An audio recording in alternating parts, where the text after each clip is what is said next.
So hi hello and नमस्ते जनाब, कैसे हैं आप? उम्मीद करता हूँ मस्त होंगे। तो जनाब मैं दिगंत दिग्विजय आपका डी स्क्वायर स्वागत करता हूँ आपका लेजेंड सीरीज के पहले लेक्चर में, जिसमें कि अपन कवर कर रहे होंगे फिजिकल एजुकेशन क्लास 12 का chapter number 4 physical education and sports for CWS and children with special needs. तो जनाब चलिए शुरू करते हैं।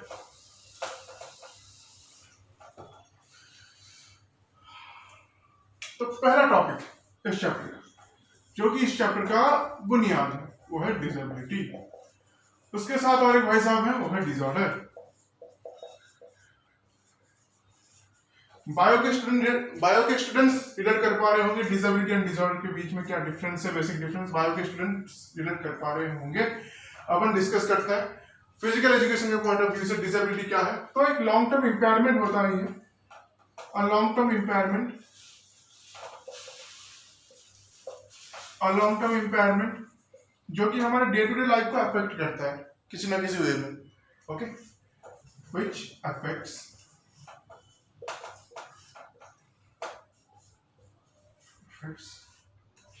The day to day life of a human. और डिसेबिलिटी क्या है? जितने भी मेंटल डिसेबिलिटीज हैं, सॉरी डिसऑर्डर क्या है? जितने भी मेंटल डिसेबिलिटीज हैं, all mental disabilities are considered as disorder. Physical education के पॉइंट ऑफ व्यू से देखें तो यही डेफिनेशन है, all mental disabilities are considered as disorder. और डिसेबिलिटी क्या है? एक लॉन्ग टर्म इंपेयरमेंट है जो कि किसी ना किसी वे में हमारे डे टू डे लाइफ को अफेक्ट करता है। ये दो चीजें इस चैप्टर की बुनियाद बनाती हैं, इस चैप्टर का बेस है। अब आगे बढ़ते हैं। आई होप आप सब समझ गए होंगे डिसेबिलिटी और डिसऑर्डर क्या है। तो भैया क्या इससे क्वेश्चन आ सकते हैं? हाँ बेटा, इन जनरल तो नहीं आता यार, इन जनरल नहीं आता, फ्रीक्वेंटली नहीं आता, लेकिन हाँ अगर आए तो 3 मार्क्स में डिफरेंशिएट करने को बोल सकता है। ओके, 3 मार्क्स का आते हैं डिफरेंशिएट, क्योंकि 1 मार्क के अगर जनरली 1 मार्क के एमसीक्यू बन रहे हैं तो यार 1 मार्क के बनने की तो इसमें कोई चांसेस ज्यादा होते नहीं है। अगर प्रीवियस क्वेश्चंस देखोगे, एनालिसिस करोगे, मैं करके ही बता रहा हूँ, एनालिसिस की है, तो ये डिसऑर्डर और डिसेबिलिटी के डिफरेंस 3 मार्क्स में पूछ लेता है कभी कभी, और ऐसा जैसा कुछ क्वेश्चन बन नहीं सकता। ओके, आगे बढ़ते हैं अपन।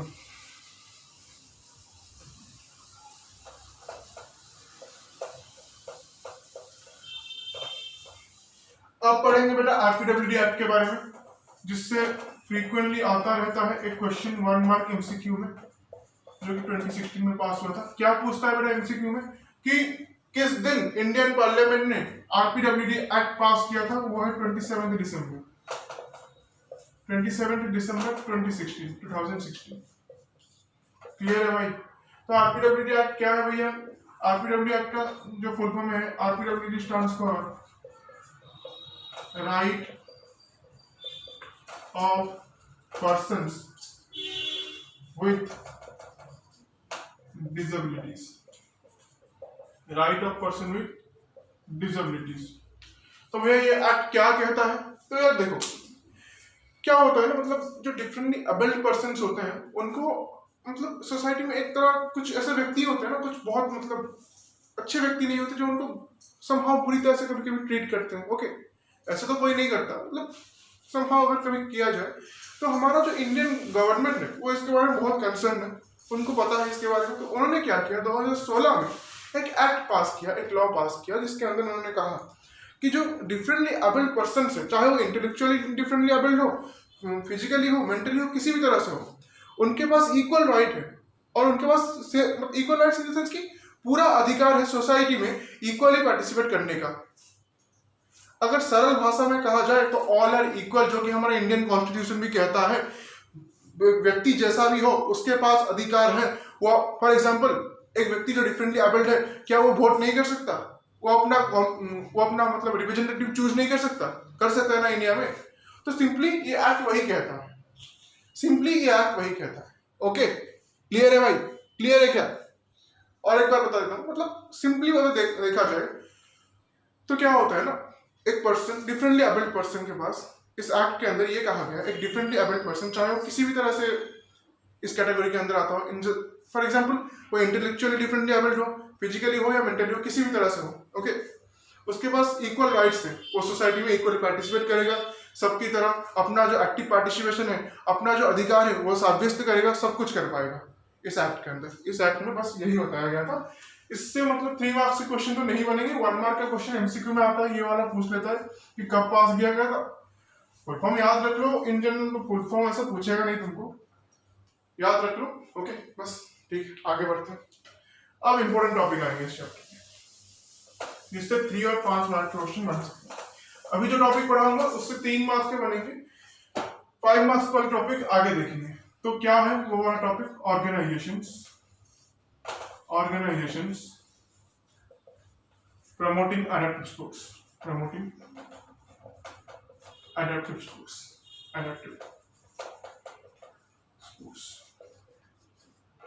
तो भैया स्पोर्ट्स तो अपन जानते हैं, एडेप्टिव स्पोर्ट्स क्या है बेटा? एडेप्टिव स्पोर्ट्स, एडेप्टिव एक तरह का modified sports, differently abled persons के लिए एक तरह का जो स्पोर्ट्स को मॉडिफाई किया जाता है, उसी टाइप के स्पोर्ट्स को अपन एडेप्टिव स्पोर्ट्स के टर्म में, एडेप्टिव स्पोर्ट्स के टर्म में जानते हैं, ओके।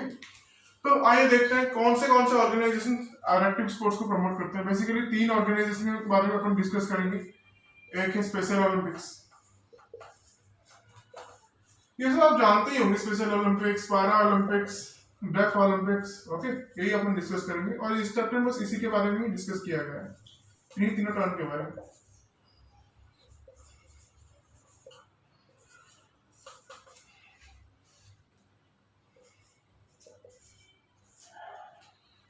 देख पा रहे हो यार, क्लियर है क्या? इन तीनों टर्म के बारे में अपन डिस्कस करेंगे। एक है स्पेशल ओलंपिक्स, एक है पैरा ओलंपिक्स, एक है डेफ ओलंपिक्स, ओके। तो क्वेश्चन इसमें से कैसे बनेगा बेटा? 3 मार्क्स का क्वेश्चन बनेगा, हार्ड टू हार्ड, उससे ज्यादा मार्क्स के क्वेश्चन इस पर्टिकुलर कॉन्सेप्ट से नहीं बनेंगे। तो क्या क्वेश्चन पूछ सकता है? क्वेश्चन ऐसे पूछ सकता है, घुमा फिरा के यही बात पूछेगा, जो बात मैं बोलने जा रहा हूँ वही बात पूछेगा। क्या है बात? कि name the organisations which are promoting adaptive sports and write a short note on them. इसी तरह का क्वेश्चन पूछेगा, घुमा फिरा के, जैसे भी हो वर्ड्स चेंज कर देगा, लेकिन क्वेश्चन वही सेम पूछेगा। उसमें आपको करना क्या है? इन तीनों का नाम लिखना है, इन तीनों इवेंट्स का नाम, special Olympics, para Olympics and deaf Olympics.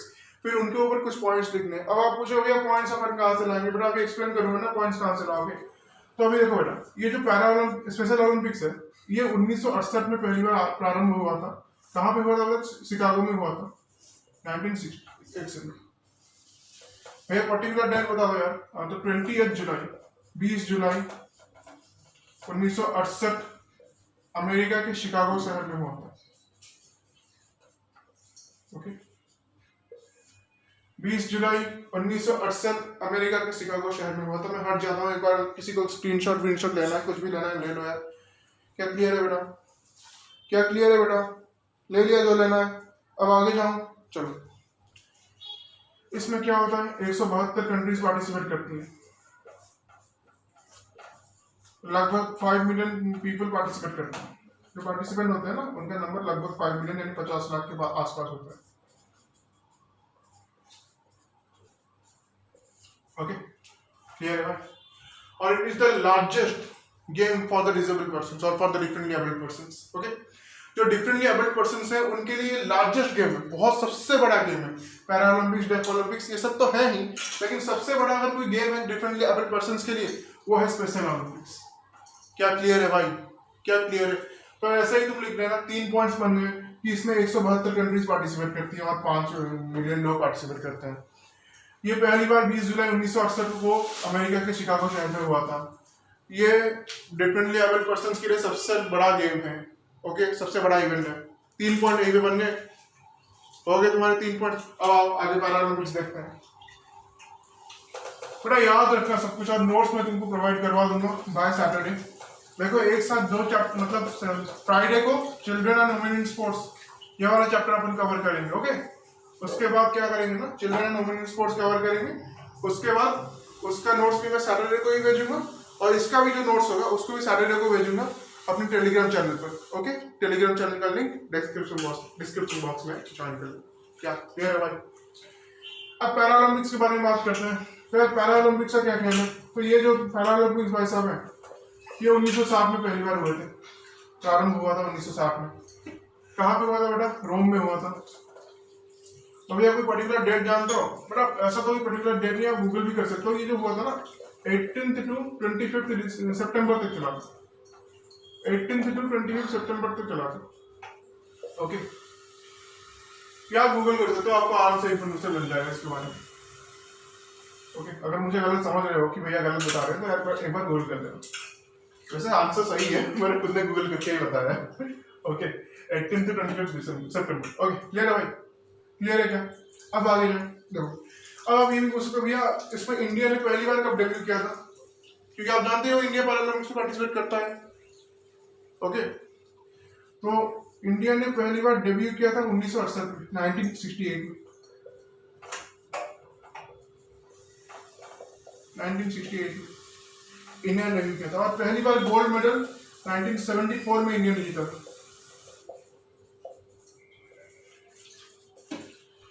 Murlikant Petkar जी ने गोल्ड मेडल जीता था। नाम याद रखना, ये 1 मार्क में आ जाएगा।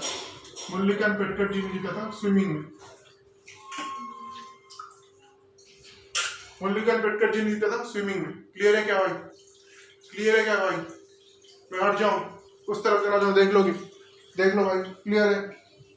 क्लियर है? ओके, अब एक और पॉइंट बना देता हूं तुम लोगों के लिए। इस बार जो टोक्यो पैरालंपिक्स हुए थे, जानते ही होगे, टोक्यो में 2022 में जो 2022 में जो पैरालंपिक्स हुए थे, टोक्यो में जो पैरालंपिक्स हुआ था भाई, उसमें क्या हुआ था? इंडिया ने 19 मेडल्स जीते थे।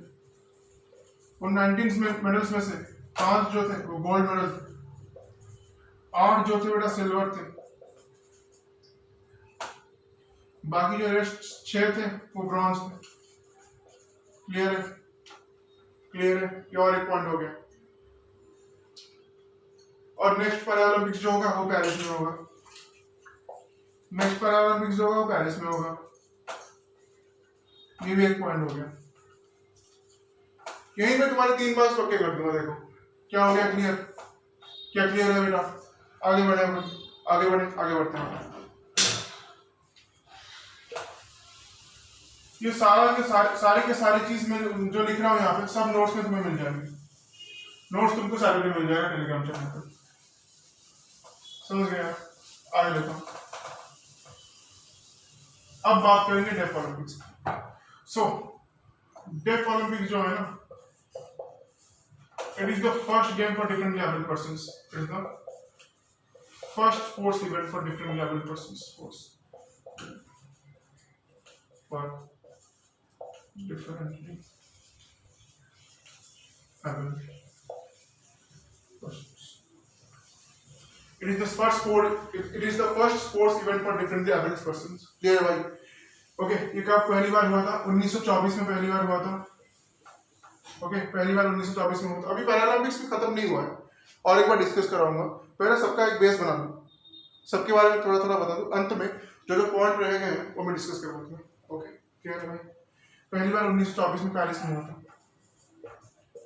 और ये जो पैरालंपिक्स मतलब ये जो डेफ ओलंपिक्स है ना, इसके कुछ बेसिक रूल्स हैं। ओके, जिसको आपको जो भी इसमें पार्टिसिपेट करेंगे उनको रूल्स फॉलो करना होगा। उस रूल्स के तहत ही उनको पार्टिसिपेशन करने का मौका मिलेगा, अदरवाइज वो पार्टिसिपेट नहीं कर सकते। तो क्या रूल्स है भैया? देखो अपन यहाँ पे 2 रूल्स के बारे में डिस्कस करेंगे।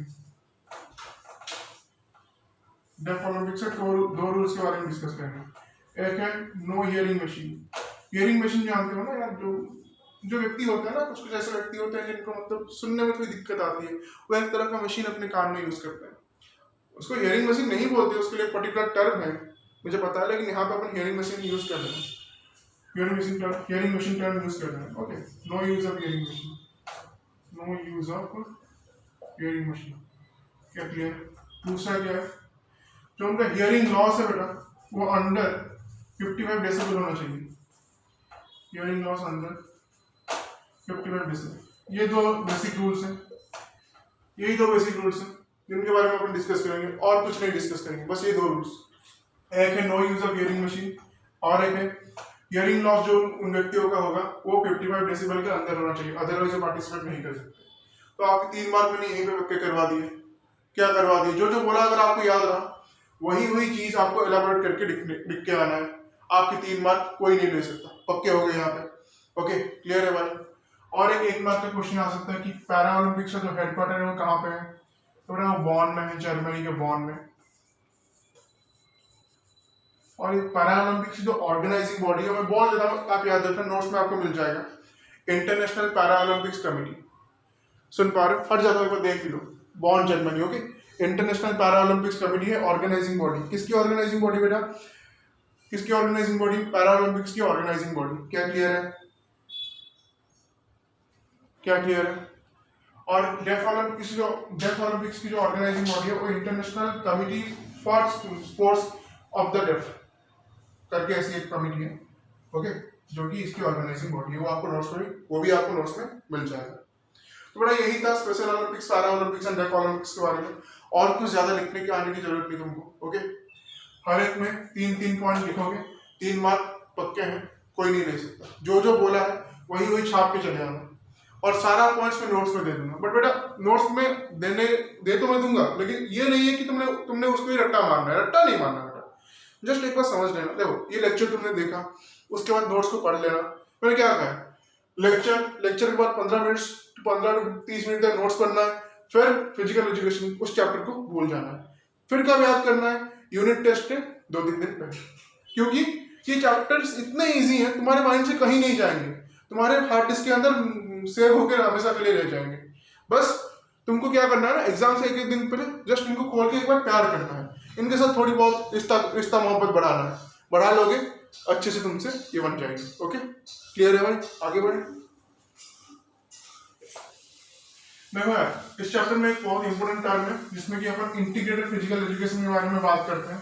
वो जो टर्म है ना, वो जो concept of integrated physical education, जिसमें अपन इंक्लूजन के बारे में पढ़ते हैं, स्कूल काउंसलर्स कैसे CWSN के स्टूडेंट्स को हेल्प करते हैं, उन सब के बारे में पढ़ते हैं। वो टर्म मैं यहाँ पे डिस्कस नहीं करूंगा, उसके लिए एक अलग से वीडियो बनाऊंगा जो कि 5 से 6 मिनट में अंदर हो जाएगी वो वीडियो अभी नहीं आएगी, आई थिंक बाय वेडनेसडे वो वीडियो में डाल दूंगा। तो वो एक मतलब इंपॉर्टेंट टर्म मुझे लगता है ऐसा। इस चैप्टर में अगर कोई ऐसा टर्म है जिसमें कुछ अच्छी खासी चीज समझने वाली है तो वही टर्म है। और integrated physical education, concept and need of integrated physical education, sorry, concept and need of integrated physical education. इस चैप्टर में अगर कोई पार्ट है जो समझने वाला है तो वही पार्ट है, तो उसका एक अलग से वीडियो बनाएंगे 5 से 6 मिनट के अंदर, उससे ज्यादा नहीं लेगा, अच्छे से समझा दूंगा। ओके क्लियर है भाई, क्लियर। अब अपन बढ़ते हैं इस चैप्टर से जो क्वेश्चन 5 मार्क के आएंगे। एडवांटेजेस ऑफ फिजिकल एक्टिविटी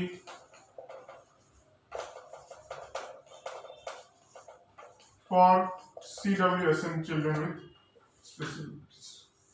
एक में यहाँ पर उनका सेल्फ मोटिवेशन इंक्रीज करता है, सेल्फ मोटिवेशन इंक्रीजेस, ये साइन समझ लो, इंक्रीजेस का साइन है, सेल्फ मोटिवेशन इंक्रीज होता है। और क्या होता है, कॉम्पिटिटिव माइंडसेट डेवलप होता है बेटा उनके अंदर।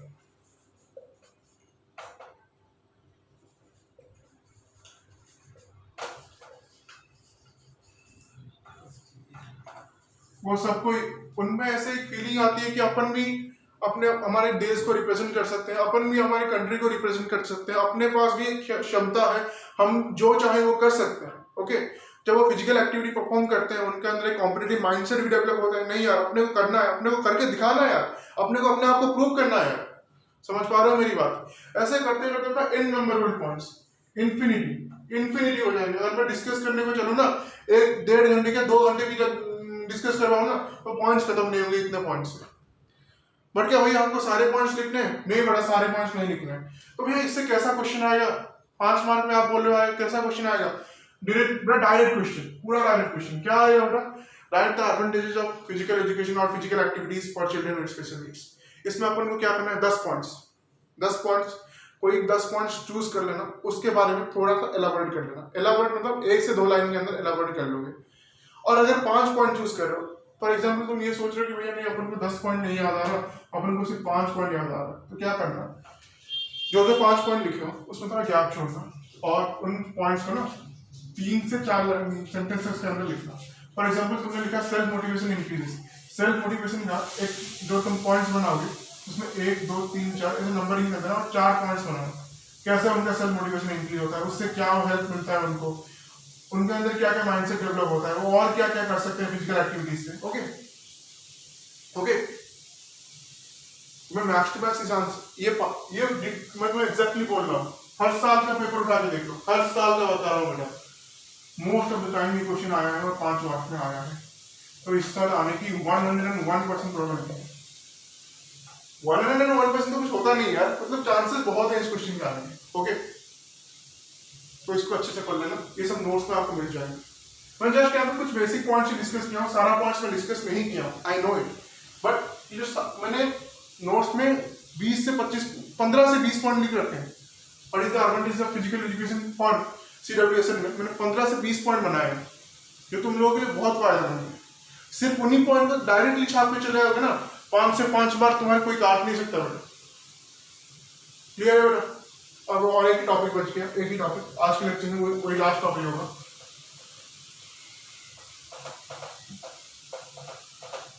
Sorry, strategies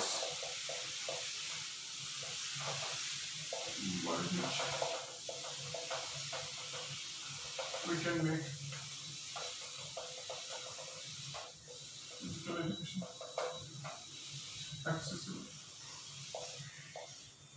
for students।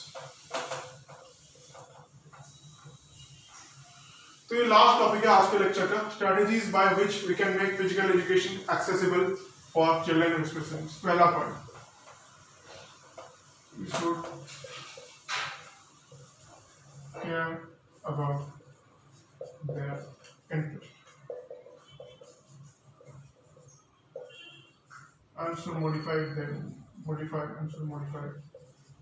the activity according to their।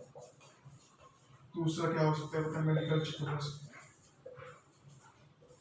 एक मेडिकल चेकअप। तीसरा क्या हो सकता है, मतलब उनको उनकी काउंसलिंग करवाएं।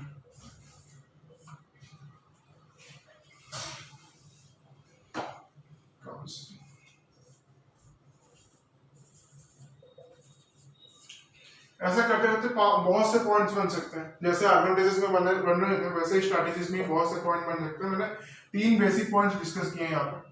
तो भैया क्या इससे क्वेश्चन आ सकता है बेटा, ये अगर आएगा ना तो एडवांटेजेस के साथ मिलकर आ सकता है। मतलब ऐसा पूछ सकता है कि right few advantages of physical education for CWSN and write few strategies by which we can make the physical education accessible for CWSN। Okay, ऐसा पूछ सकता है।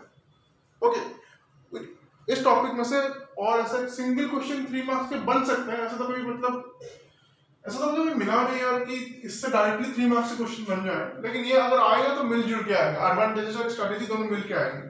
ओके, ये भी एक इंपॉर्टेंट टॉपिक है और बहुत बेसिक का टॉपिक है। पहला अपन क्या बोले कि we should care about their interest and should modify the activity according to them.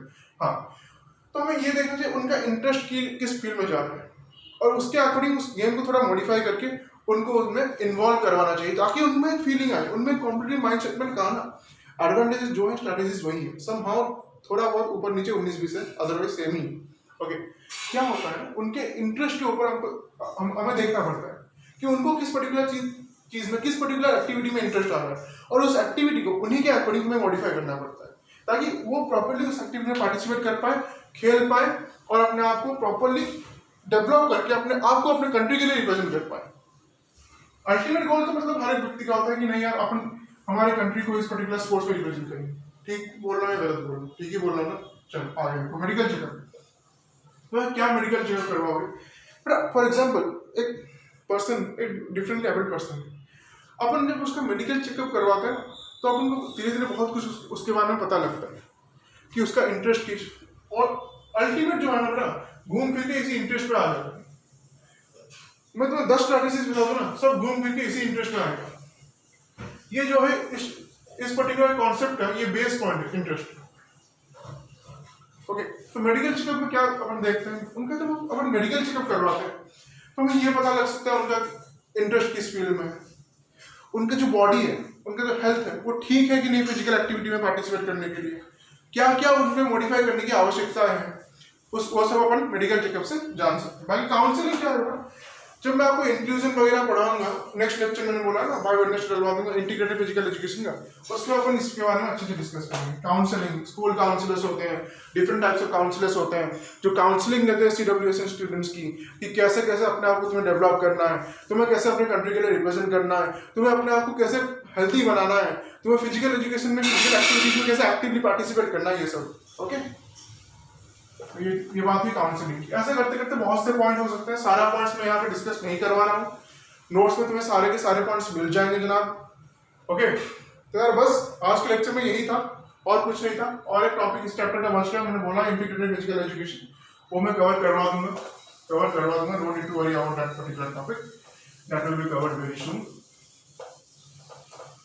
Okay, so बस आज के लेक्चर में इतना ही जनाब। Thank you so much everyone.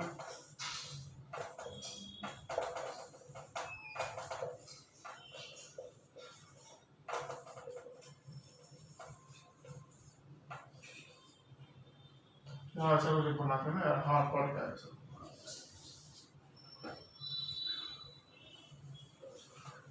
Okay, thank you so much everyone. आज के लेक्चर में अपने पास इतना ही था, और जो टॉपिक बच गया वो अपन नेक्स्ट लेक्चर में कवर कर देंगे। ओके, तब तक के लिए जनाब क्या करना है, तुमने पढ़ना है, फोड़ना है, आगे बढ़ते रहना है जनाब। ओके जनाब, पढ़ते रहिए, फोड़ते रहिए अपनी लाइफ में, एक अच्छे लेवल का मजा आते रहिए। मैं मिलूंगा आपसे अगले लेक्चर में, तब तक के लिए जय हिंद, जय भारत, इनकलाब जिंदाबाद। Thank you everyone, love you all.